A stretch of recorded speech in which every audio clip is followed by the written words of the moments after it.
তো manually result দেখতাম। আমাদের কাছে একটা একটা ম্যানুয়ালি গিয়া সেখান থেকে ম্যাট্রিক্সে যে আমরা এজ, জেন্ডার, লোকেশন, হ্যাঁ, এগুলো আমরা বের করে করে দেখতাম। কিন্তু এখন দেখা যাচ্ছে মেটা এআই অ্যানালাইজে অনেকটা কিছু সহজ করে দিছে। যেটা করতে আমাদের 5 মিনিট 10 মিনিট আগে অনেক বড় বড় ক্যাম্পেইন থাকে 1 মাস 2 মাসের, সেগুলো করতে গেছে অনেক সময় লেগে যায়।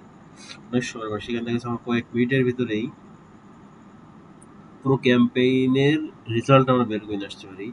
তো কিছুদিন আগে আমার একটা ফলোয়ার ক্যাম্পেইন ছিল, একটা লোকাল ক্লায়েন্টের। সেখানে আমি একটা অ্যানালাইস রিপোর্ট কোনোরকম বের করেছি। সেখান থেকে আমার দেখা যাচ্ছে এখান থেকে আমার রেজাল্ট দেখাচ্ছে, এই result per likes, cost per result, amount, spend, impression, reach, CTR, হ্যাঁ, এগুলো আমার বের করতে মিনিমাম 20 মিনিট সময় লাগতো। সেখানে আমাদের কাছে 2 মিনিটে 1 মিনিটে ওঠে। আমি শুধু লিখে দিছি, তারা শুধু তাদের মতো করে সবকিছু আমার সাজেস্ট করে লিখে দিছে। এবং দেখা যাচ্ছে যে এখানে ইনসাইট, ক্রিয়েটিভ, হ্যাঁ, এখানে আমার 2টা ক্রিয়েটিভ ছিল। Follower at copy the primary or 80% total result, higher CTR at copy, cost per result আমার এখানে দেখা যাচ্ছে 2 সেন্ড করে গেছে। টার্গেটেড ফলোয়ার একদম ছোট লোকেশনে,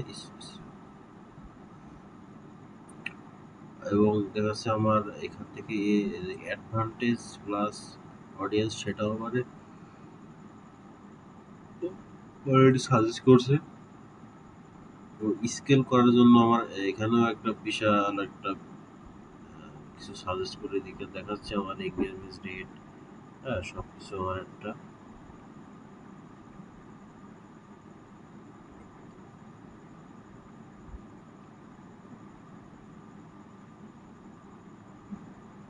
তারপর আমি আবার দেখেছি আমার 2টা অ্যাড কপি ছিল, হ্যাঁ, এটা রেজাল্ট আমাকে দিতে দিতে বললাম। এবং মেল ফিমেল, হ্যাঁ, এজ, জেন্ডার, এগুলা সবচেয়ে বেশি দেখা যাচ্ছে এখানে 25 থেকে 34 বছরে আমার রেজাল্টটা সব থেকে বেশি আসছে এখানে। এবং মেল আসছে 45টা, এবং এটা হচ্ছে আমার মেল আসছে 2টা অ্যাড কপি ছিল, একটা আসছে 45টা, আর একটা অ্যাড কপি আছে 182টা, হ্যাঁ। এটা ফিমেল একটা আসছে 5টা, আর একটা আছে 59টা, এইভাবে আর কি। এইখানে যে এই পাশে হালকা একটা কালার, এটা অ্যাড কপি, আর এদের ডার্ক কালার, এটা একটা অ্যাড কপি, বুঝছে।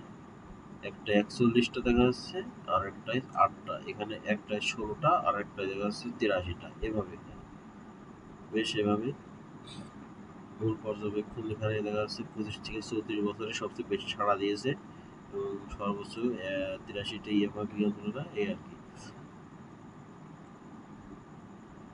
এবং এখানে যদি পরবর্তী আপনি কি ক্যাম্পেইন ভিত্তিক লোকেশন দিতে চান, হ্যাঁ, লোকেশনে দেখা যাচ্ছে আমার এখানে পুরো রংপুর ডিভিশন, হ্যাঁ, আমার অ্যাডটা ছিল পুরো রংপুর ডিভিশনে। সেখানে রংপুর ডিভিশনের ভিতরে আহ, 2টা অ্যাড সেট ছিল, 2টা অ্যাড ক্রিয়েটিভ ছিল, একটাই 50টা, আর একটাই 241টা, মোট 291টা আমার রেজাল্ট দেখাচ্ছে। এখানে রংপুর বিভাগের মেটা অ্যাডে পৌঁছে গেছে, এবং খরচ হিসাবে এবং কস্ট পার রেজাল্ট দেখতে হবে। পরবর্তী ক্যাম্পেইনের জন্য সম্পূর্ণ একটা গাইড এবং রেজাল্ট আমাকে সে দিতে পারবে। এখন দেখা যাচ্ছে অনেক সহজ হয়ে গেছে এআই এসা। অনেকে বলে এআই চাকরি খায়, কিন্তু এআই কে ব্যবহার করতে হবে, এআই কারো চাকরি খাইতে পারবে না। আপনি এআই আসলে সেটাকে আপনি কিভাবে ব্যবহার করেন, নিজের কাজকে সহজ করবেন, এটাই আছে মূল লক্ষ্য।